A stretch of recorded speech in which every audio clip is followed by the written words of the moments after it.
Hi guys! Welcome back to my channel Divya Sunil vlogs. ఈరోజు vlog వచ్చేసి సంక్రాంతి అయిపోయిన తర్వాత వనాలమ్మ తల్లి సంబరాలైతే జరుగుతాయి. ఆ సంబరానికైతే మేము కూడా వెళ్తున్నాము. మాకైతే కోడి మొక్కు ఉందనమాట. సో, ఆ మొక్కు తీర్చుకోవడానికైతే మేము ఆ సంబరానికి వెళ్తున్నాము. ఎప్పుడైనా మనం టెంపుల్స్‌కెళ్ళేటప్పుడు ముందుగా మన ఇంట్లో పూజ అయితే చేసుకొని టెంపుల్‌కి వెళ్ళాలి. టెంపుల్‌కి వెళ్ళి వచ్చాక పూజ అయితే చేసుకోకూడదు. ఫస్ట్ మన ఇంట్లో పూజ చేసుకొని ఆ తర్వాత టెంపుల్‌కెళ్ళాలి. సో, మా పూజ అయితే అయిపోయింది ముందు. ఇంకా అందరూ అయితే లైన్‌గా రెడీ అవుతున్నారు ఒకళ్ళ తర్వాత ఒకళ్ళు. అండ్ ఇక్కడ మాకైతే మొక్కుందని చెప్పా కదా!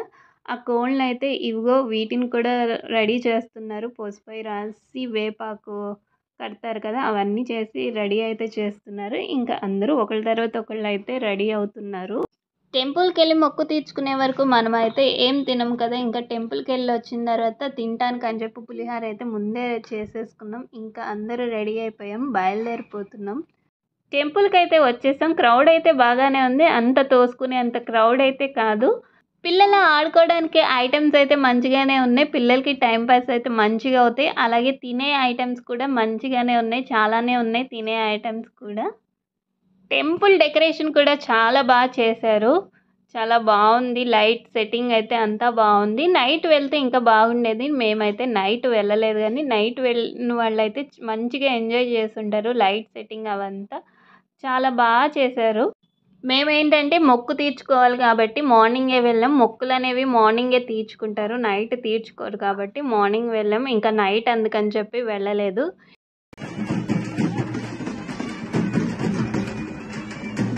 మురళి గారు అమ్మవారి కానుక 500 విరాళంగా సమర్పించారు. మురళి గారు అమ్మవారి కానుక 500 విరాళంగా సమర్పించారు.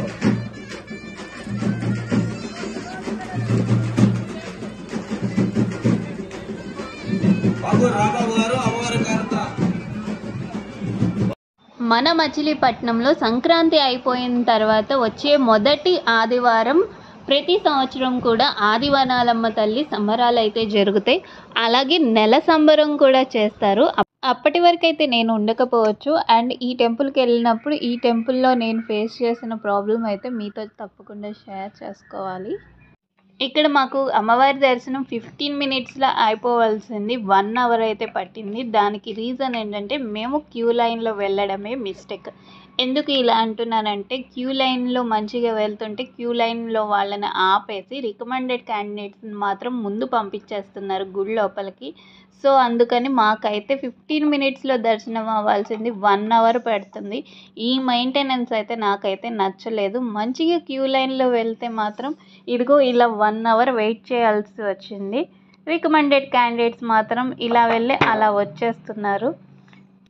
ఫైనల్లీ 15 మినిట్స్‌లో అవ్వాల్సిన దర్శనం కాస్త 1 అవర్ అయితే అయింది.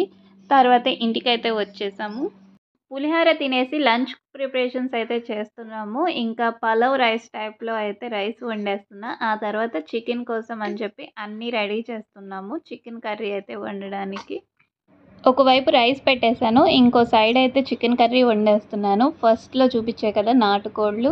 సో, నాటుకోడైనా సరే మేమైతే కుక్కర్‌లో వండము. ఇలా విడిగానే వండేస్తాము. ఏం లేదు, చికెన్ పీసెస్ అనేది మునిగేలా వాటర్ పోస్తే సరిపోతుంది. పీసెస్ మంచిగా ఉడికిపోతాయి. కుక్కర్ ఏం పెట్టవసరం లేదు.